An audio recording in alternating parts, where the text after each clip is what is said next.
Assalamu alaikum jama'a, barkanmu da wannan lokaci. Ku danna mana subscribing, kana ku danna mana alamar ƙararrawar sanarwa.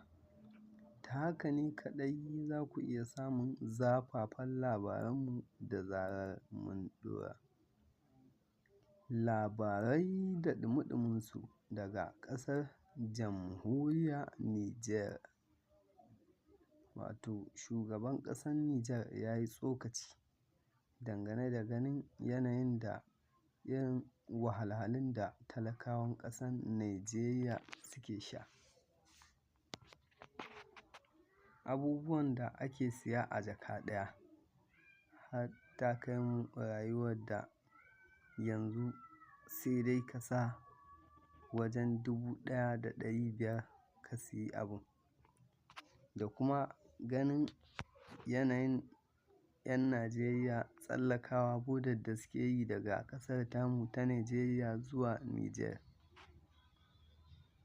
To saboda haka shi shugaban ƙasar Nijar ya yi tsokaci kuma yana gargaɗar Bolaji Ahmad Tinubu da ya daure ya je ya sauko da kayan masarufi su yi arha.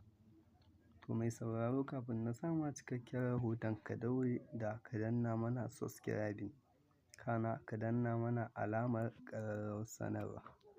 Ta haka ne kaɗai za ka iya samun zafafan labaranmu da zarar mun ɗora. Mu a karan kanmu 'yan Najeriya in muka yi tunani mun san wannan abun ya yi tsamari da yawa. Saboda haka shugaban ƙasar Nijar yana gargaɗar Tinubu da ya je ya sauko da kayan masarufi su koma kuɗinsu na da. An ba shi zaɓi biyu, ko kuma ya sauko da su, ko kuma a je a yi juyin mulki a saukar da shi daga mulkin nasa, a ƙwace a ba wa wanda ya dace. Allah ya sa mu ga alkhairi. To yanzu abin da yake faruwa a ƙasar tamu ta Nijeriya, man fetur ga shi an ƙara mai kuɗi, kuma yanzu maganar da suke ƙara mai za su yi, amma mu da Allah muka dogara, ba za mu kasa ba in sha Allahu. Allah zai taimaka mana man fetur ya karye ya koma ƙasa, ya yi raga-raga sosai. To mai sauraro, cikakken rahoton da muke tafe da shi kenan.